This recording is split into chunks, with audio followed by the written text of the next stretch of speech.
તુંગભદ્રા નદીના કિનારે સુંદર નગર હતું. એ નગરમાં ચારે વર્ણના લોકો રહેતા હતા. તુંગ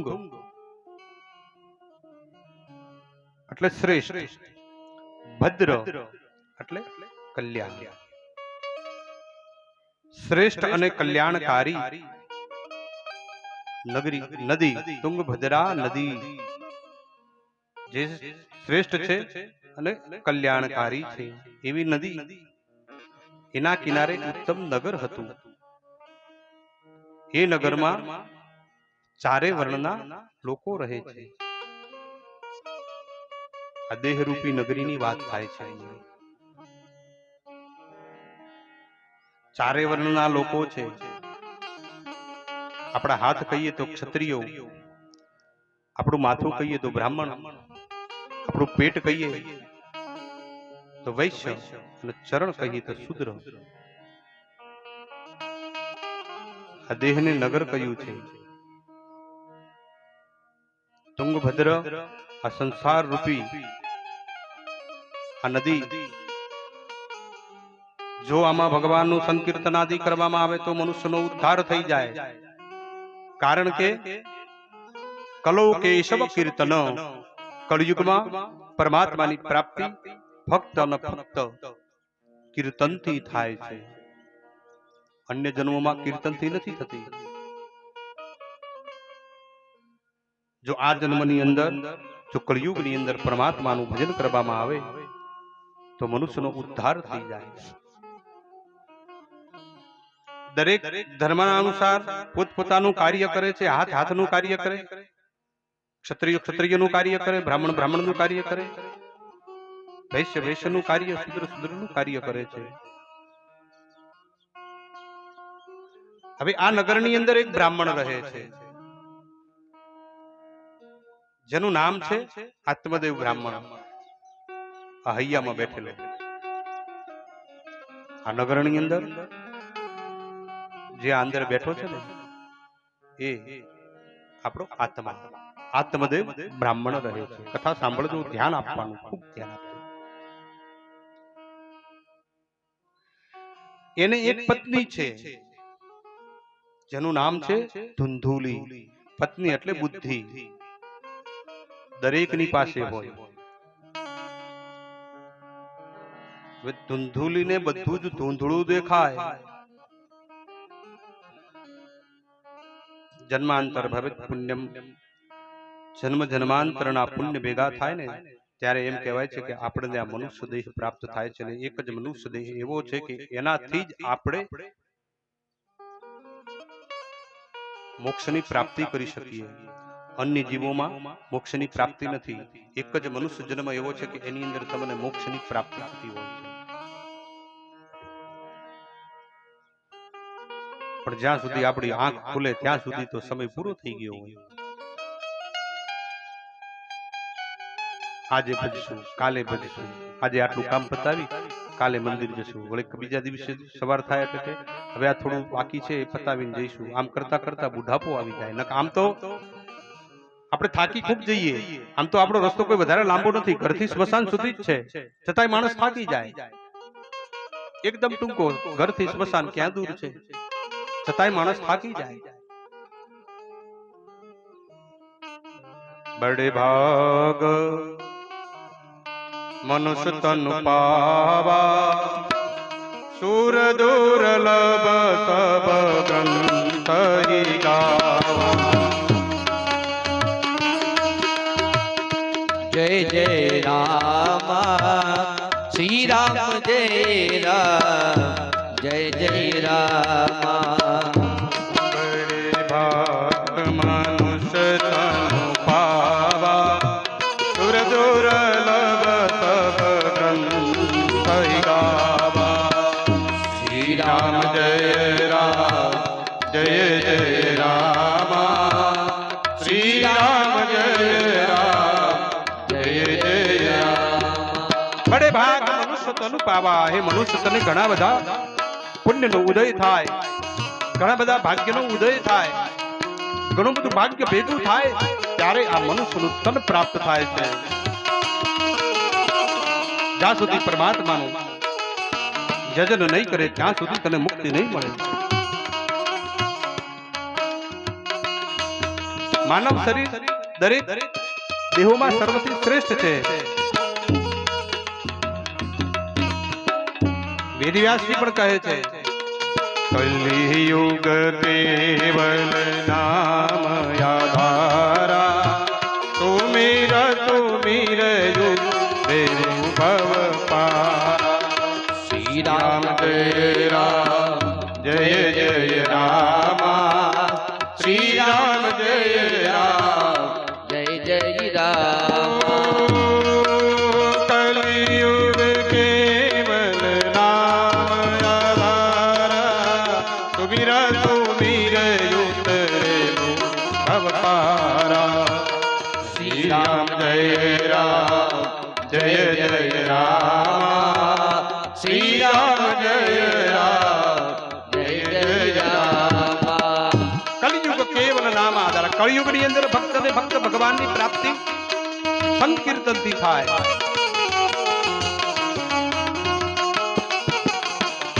સુમીર સુમીર ઉતરે ભવ પારા. પરમાત્માનું જો કદાચ ભજન કરવામાં આવે, એનું સત્સંગ કરવામાં આવે, કથા સાંભળવામાં આવે તો આપણો ઉદ્ધાર થઈ જાય.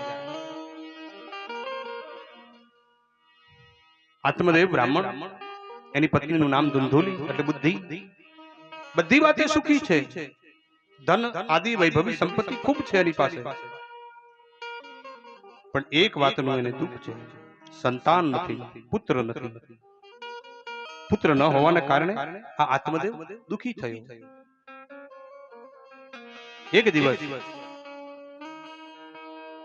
મનમાં સંકલ્પ કરી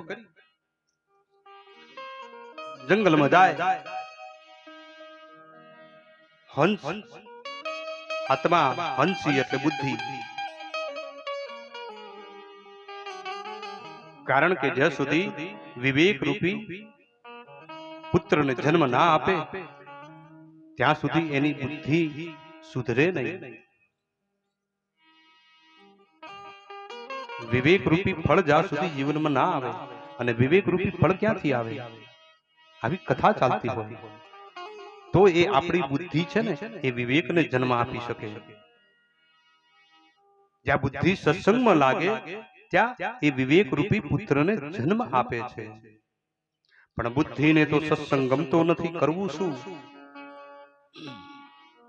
હંસલો હરિભજનનો આળસુ રે, હંસલો હરિભજનનો આળસુ રે, હંસલો હરિભજનનો આળસુ રે, હંસલો હરિભજનનો આળસુ રે, હંસલાને હંસલીન સંગ નથી ગમતો રે, હંસલાને હંસલીનો સંગ નથી ગમતો રે, હંસલાને હંસલીન સંગ નથી ગમતો રે, હંસલાને હંસલીનો સંગ નથી ગમતો રે, કે હંસલો ખડેક પહોંચીએ જાય, હંસલો ખડેક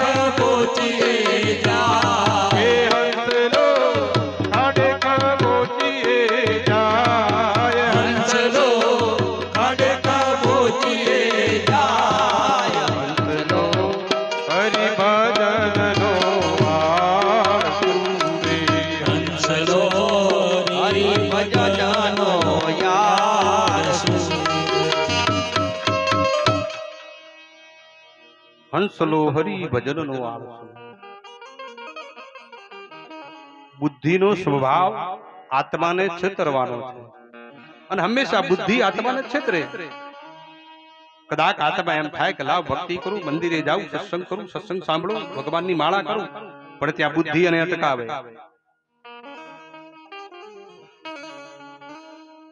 બુદ્ધિ જો વિવેક રૂપી હોય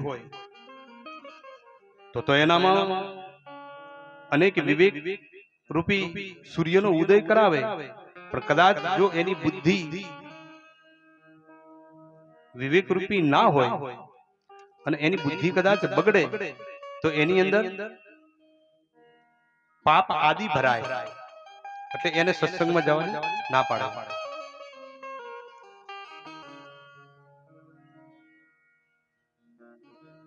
આત્મદેવ એક દિવસ વિચાર કર્યો કે હવે આનાથી જીવવું તો શું, આનાથી જીવીને કરવું શું, લાવ આત્મહત્યા કરવા જાવ.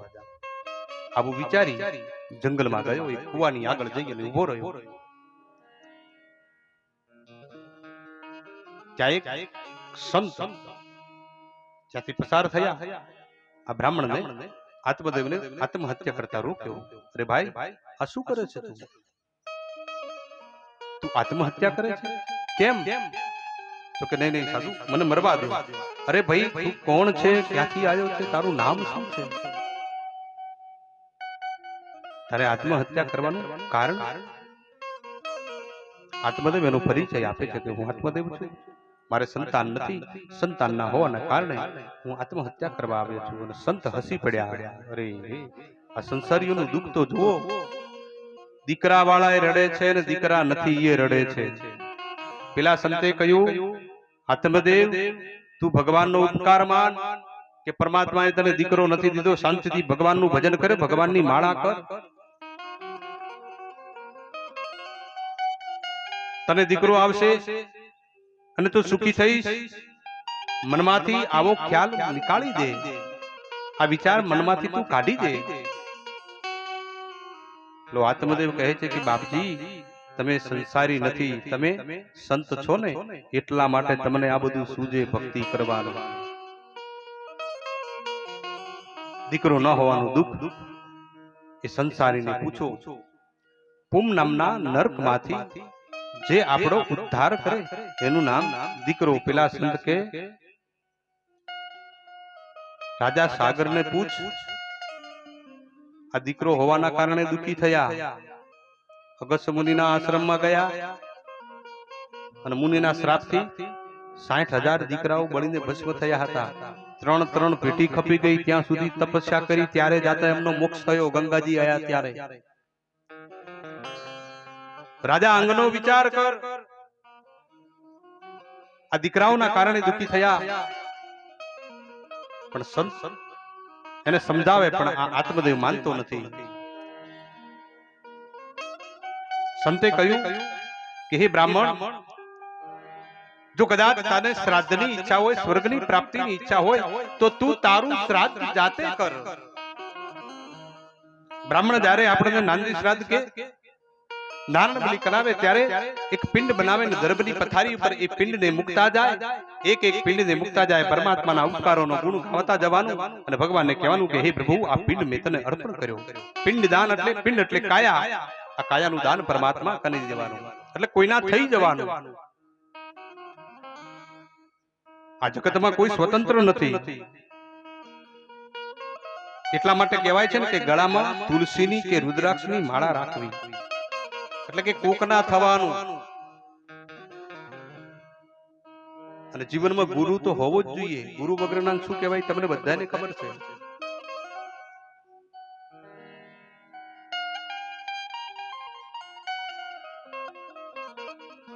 નગરની અંદર અમુક તમે જુઓ કૂતરાઓ ફરતા હોય ને બધા, જેના ગળામાં પટ્ટો ના હોય ને, એ મ્યુનિસિપાલિટી વાળા આવે ને એટલે બધાને ઉપાડીને ગાડીમાં નાખી અને પોજરાપુરમાં લઈ જાય. પણ જે પેલા કદાચ કૂતરાના ગળામાં પટ્ટો હોય તો એમને ખબર પડે કે ભાઈ આના ગળામાં પટ્ટો છે ને આ કોઈ ધણિયાતો છે, આનો માલિક કોઈ છે, કદાચ જો આને આપણે લઈ જશું તો એ બોલે પાછળ આપણી પાછળ આવશે, એના કરતા આને છોડી દો. યમના દૂતો આમ વાયુ રૂપે ભ્રમણ રોજ કરતા જ હોય, જોતા જ હોય. આમાં કેટલાના ઉપર કોઈનો હક છે, કોઈ હક વગરના છે, કેટલા ધણિયાતા છે, કેટલા અણધણિયાતા છે. જેટલા અણધણિયાતા છે એમને ઉપાડીને પૂછ્યા કર્યા વગર સીધા નાખી દો નરકમાં. એટલે ગળામાં તુલસીની કે રુદ્રાક્ષની માળા એટલે કોકના થવાનું, એટલે ગુરુના થવાનું, પરમાત્માના થઈ જવાનું, ભગવાનના થવાનું. એટલે યમના દૂતો કારણ વગર આવી અને કબજો નહીં કરી શકે આપણી ઉપર. એટલા માટે આપણા સંતો ઘણી વખત ગાતા હોય, ગુરુજીના નામની હો માળા છે ડોકમાં, ગુરુજીના નામની હો માળા છે ડોકમાં, નારાયણ નામની હો માળા છે ડોકમાં, નારાયણ નામની હો માળા છે લોકમાં. માળા કંઠમાં નાખી નથી. હવે ગળામાં જો માળા હોય તો પછી બધા એના નિયમોનું પાલન આપણે કરવું જ પડે. માળા કર્યા પછી જો નિયમોનું પાલન ન કરીએ તો ઉલટાના દોષમાં પડીએ. ક્રોધ કદી થાય નહીં પરને નિંદાય નહીં, પરને નિંદાય નહીં, ક્રોધ કદી થાય નહીં પરને નિંદાય નહીં, ક્રોધ કદી થાય નહીં પરને નિંદાય નહીં, એકલા કવાય નહીં હો માળા છે ડોકમાં, એકલા કવાય નહીં હો માળા છે લોકમાં. ગુરુજીના નામની હો માળા છે લોકમાં. ભગવાનના થયા પછી કદાચ કોઈની દીક્ષા લીધી કોઈના પાસેથી, પછી આપણે ક્રોધ આપણને શોભે નહીં. અને નિંદાનું તો નામ પણ ના આવવું જોઈએ. ઘણા જણા સત્સંગમાં જતા હોય ને એક બાજુ ધૂમ ચાલતી હોય તો પાછળ બેઠા બેઠા બે બેનો કોઈની પાસે કુથલી કરતા હોય, એમાં ઓચિતાનું વધારે પાપ ચડે હોય. એક ભાઈએ પૂછ્યું કે બાપજી તમે આ કથા કરો અને બધા તાળી વગાડે, હા તાળી વગાડવાથી આપણામાં રહેલા પાપ છે ને બધા બહાર નીકળે. તો કે આ તમે તાળી વગાડે અને બધા પાપ નીકળે એ જાય ક્યાં? બાપજીએ કીધું કે જે તાળી ન વગાડે ને એનામાં જઈને ઘૂસી જાય, એટલે કારણ વગર બીજાના પાપ આપણામાં ના ઘૂસે. તો બધાય તાળી પાડીને ગુરુજીના નામની હો માળા છે લોકમાં. ગુરુજીના નામની હો માળા છે ડોકમાં, હું પદ ધરાય નહીં પરને પીડાય નહીં, હું પદ ધરાય નહીં પરને નિંદાય નહીં, પદ ધરાય નહીં પરને પીડાય નહીં, હું પદ ધરાય નહીં પરને નિંદાય નહીં, પાપને પોતાય નહીં હો માળા છે ડોકમાં, પાપને પોતાય નહીં હો માળા છે ડોકમાં.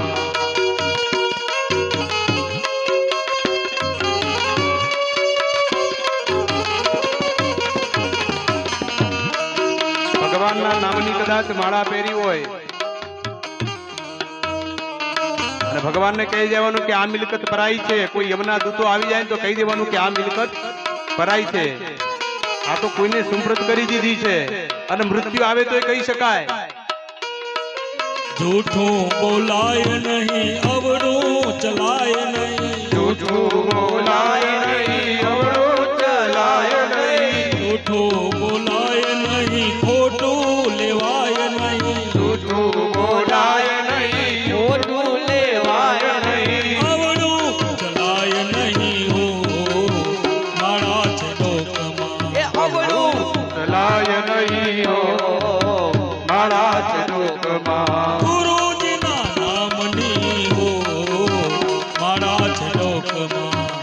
ગુરુજીના નામની હો માળા છે ડોકમાં, હરિહરાનંદજી કહે સત્યને ચુકાય નહીં, હરિહરાનંદજી કહે સત્ય રૂવાય નહીં, હરિહરાનંદજી કહે સત્યને ચુકાય નહીં, હરિહરાનંદજી કહે સત્ય ચૂકાય નહીં, નારાયણ વિસરાય નહીં હો માળા છે ડોકમાં. એ નારાયણ વિસરાય નહીં હો માળા છે ડોકમાં, ગુરુજીના નામની હો માળા છે ડોકમાં. ગુરુજીના નામની હો માળા છે ડોકમાં, પ્રભુજીના નામની હો માળા છે ડોકમાં.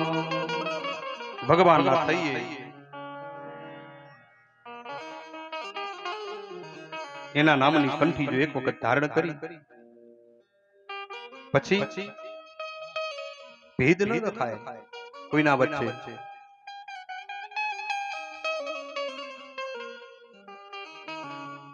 પછી એના હાથે ભગવાન સાથે પાછો નમક હરામી ન કરવી. કદાચ આપણે ભગવાનના થઈએ, ભગવાનના નામની માળા પહેરીએ અને ખાલી બારે દેખાવ કરીએ તો પછી ભગવાન સાથે નમક હરામી કરી એવું કહેવાય.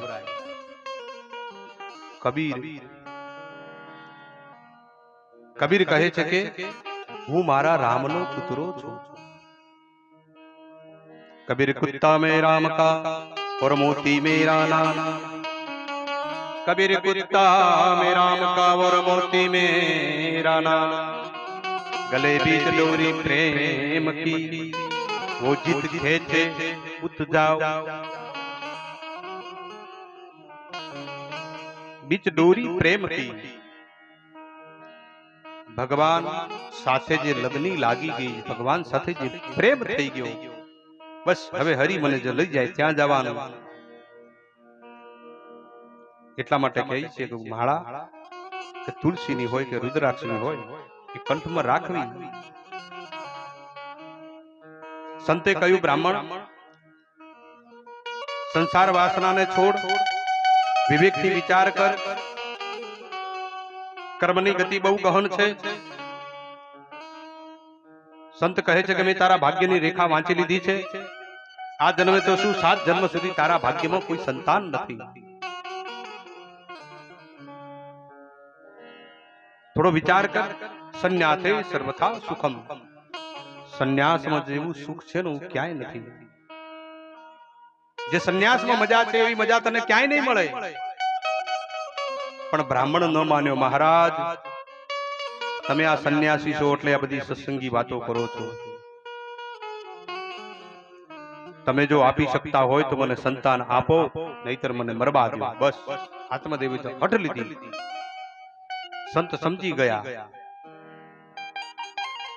लातों के भूत बातों से नहीं मानेगी, लात पड़ेगी बात बनेगी. संत कह્યું ઠીક લે આ તને એક ફળ આપું છું, એ લઈ ઘરે જા, તારી પત્નીને ખવડાવજે, ત્યારે ત્યાં સંતાન થશે. પેલા સંતે પ્રસાદી આપી ફળ રૂપી.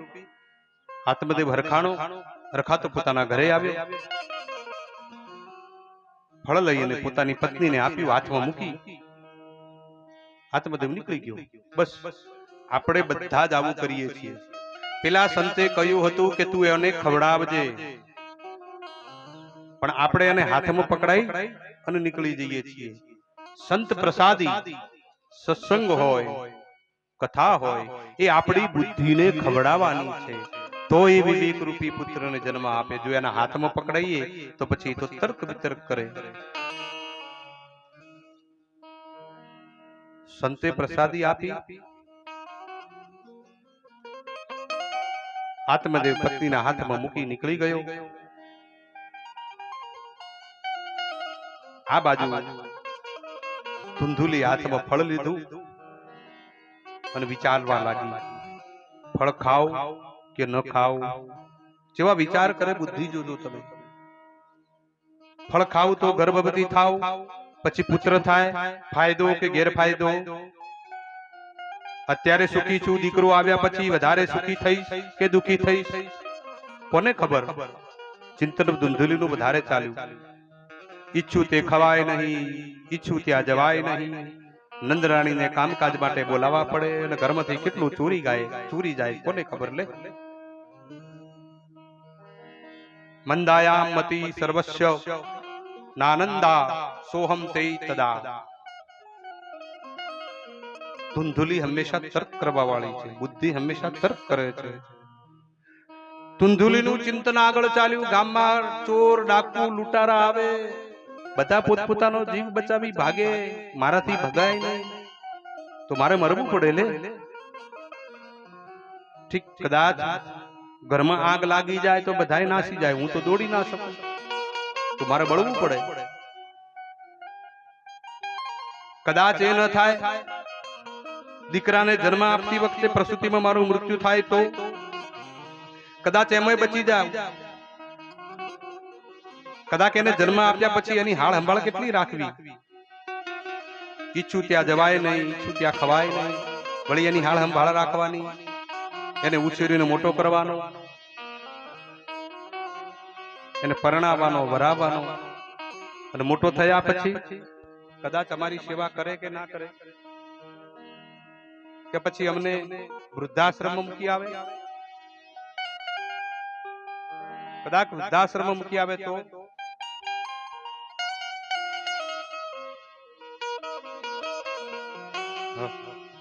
કદાચ વૃદ્ધાશ્રમમાં મૂકી આવે તો ક્યાં જાવ? ધુંધુલીએ નક્કી કર્યું આપણે તો જે આ વાંજિયાપણું છે એ જ બરોબર છે, આપણે પુત્ર જોતો નથી. જ્યાં આ વિચાર ચાલુ છે એમાં ધુંધુલીની બેન બનેવીને મળવા માટે ત્યાં આવી, અને જેવી આમ દરવાજામાં આવીને ઊભી રહી ત્યાં પેલી ધુંધુલીને હાથમાં ફળ જોયું અને આવીને કે અરે અલી આ તારા હાથમાં શું છે? ફળ? કે હા. તો કે આ તારા બનેવી આપ્યું છે, અમને કોઈ સંતે આપ્યું છે, કે આ ફળ ખાઈશ તો કે તારા પુત્ર પ્રાપ્તિ થશે. દાવ તો કે ખા ખા ખા ખા. તો કે મારે નથી ખાવું. તો કે ના ખા. તો પણ કે તારા બનેવી દીકરો માંગશે તો ક્યાંથી લઈને આપું? હા એ વાત સાચી. તો ખા. તો પણ કે મારે દીકરો જોઈતો નથી. તો કે કરવું શું? તો કે એક કામ કર. પેલી બેન એને કહે છે કે બેન તારે ત્યાં ખાવાનું ઘણું છે પણ ખાવા વાળું કોઈ નથી. અને ધુંધુલીની બેન એમ કહે છે કે મારે ત્યાં ખાવા વાળા ઘણા છે પણ ખાવાનું નથી. એક કામ કર, મારા ઉદરમાં હાલ બાળક છે, એ બાળકને હું ગુપ્ત રીતે ત્યારે ત્યાં પહોંચાડી દઈશ, અને તેવું જાહેરાત કરજે કે મારે દીકરો થયો, અને એના બદલામાં તું અમને થોડું ધન આપજે, તારું કામ થાય ને મારું કામ થાય. એટલે એને થોડુંક યોગ્ય લાગ્યું. ધુંધુલીને આ વાત થોડી મનમાં ઉતરી. ઠીક, તો આપણે શરતે બંધાણા પણ કે હવે આ ફળને શું કરું? તો કે એક કામ કર, ગૌશાળામાં જે ગાય બાંધી છે એને આપણે ખવડાવી દે. અને એ દિવસે ધુંધુલીએ એ ફળ લઈ અને ગાયને ખવડાવી દીધું. આ બાજુ ધુંધુલીએ પોતે ગર્ભવતી છે એવો સ્વાંગ રચ્યો છે, પોતે જાહેરાત કરી કે એને ગર્ભ રહ્યો છે. સમય વ્યતીત થયો, જેમ જેમ સમય વ્યતીત થયો બેનને ત્યાં પુત્રનો પ્રસવ થયો. ગુપ્ત રીતે એ દીકરાને ધુંધુલી સુધી પહોંચાડવામાં આવ્યો. આ બાજુ બનેવી આવેલા હતા, ધુંધુલીના બનેવી, એ દીકરો એમની પાસેથી લઈ અને એ બેન બનેવીને થોડું ધન આપી રાજી કર્યા. બારે જાહેરાત કરી કે મારે પુત્ર પ્રાપ્તિ થઈ. આત્મદેવ ત્યાં છેતરાણો, કારણ કે બુદ્ધિને તો ટેવ છે આત્માને છેતરવાની. ખૂબ રાજી પણ થયો એને પુત્ર પ્રાપ્તિ થઈ એટલે. પણ આ બાજુ પેલી ગાયે જે સંત ફળ ગાધું હતું એનું શું થયું? સંત પ્રસાદી ક્યારે વ્યર્થ ન જાય, સંતોના આશીર્વાદ ક્યારે પણ વ્યર્થ જતા નથી. એ ગાયે પણ એક પુત્રને જન્મ આપ્યો. શરીર મનુષ્યનું છે, બસ એના કાન છે ને એ ગાય જેવા છે. નામ થયું ગોકર્ણ મહારાજ. બોલીએ ગોકર્ણ મહારાજ કી જય. ગોકર્ણ પંડિતો જ્ઞાની ધુંધુકારી મહાફલ.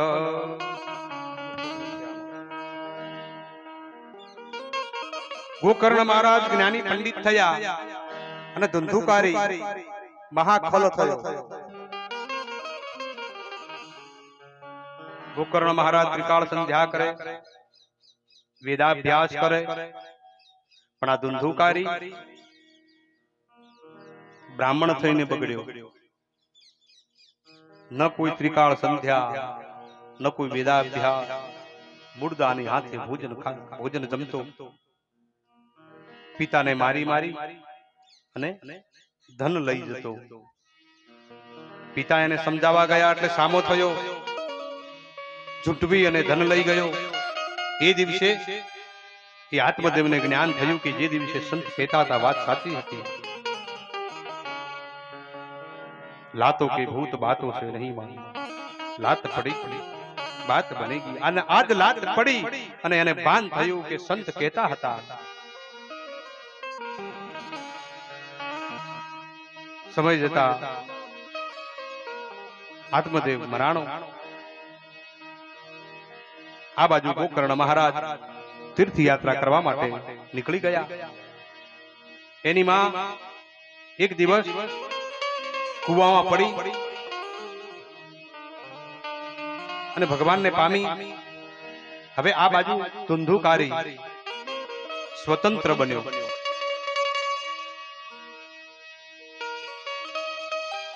જેનામાં વિવેક ન હોય, જેનામાં આચરણ ન હોય, અને એવા માણસના હાથમાં જો સ્વતંત્ર આપવામાં આવે તો એ આખા કુળને નાશ મૂકે.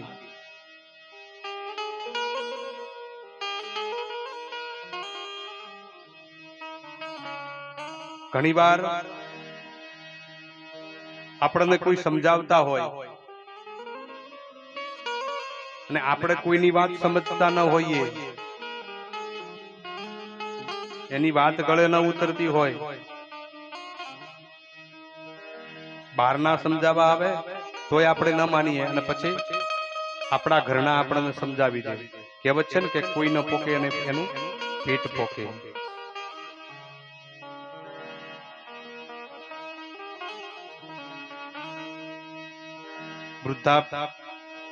વૃદ્ધાવસ્થા આવે ને ત્યારે બાપડા મહારાજ રાડું કરીને કહેતા હોય કે બા કથામાં આવો, સત્સંગ કરો, તમારા છોકરાઓને સત્સંગ સંભળાવો, પરિવારને સત્સંગમાં લાવો. પણ એ દિવસે ના માને અને કદાચ આવે અને કદાચ આપણે એમને કહીએ કે બા આ જગતમાં કોઈનું નથી.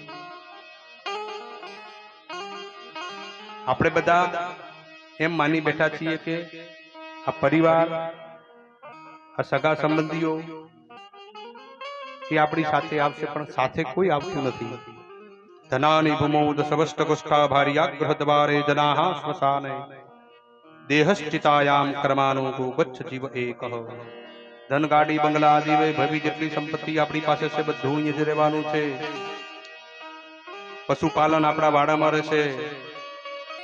જનાઃ સ્મશાને મમ માસી ફઈ ફુવા કાકા બાપા આડોશી પાડોશી સગાવાલા ઈષ્ટ મિત્રો સ્મશાન સુધી આવશે. કદાચ દેહશ્ચિતાયામ આપણું શરીર ચિતામાં બળીને ખાક થઈ જાય.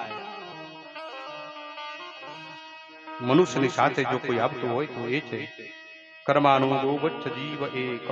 તમારા કરેલા કર્મો, પુણ્ય ને પાપ, નિર્ણય આપણે કરવાનો, સાથે શું લઈને જવું છે. હે કર્મનો સંગાતે રાણા મારું કોઈ નથી. કર્મનો સંગાતે રાણા મારું કોઈ નથી.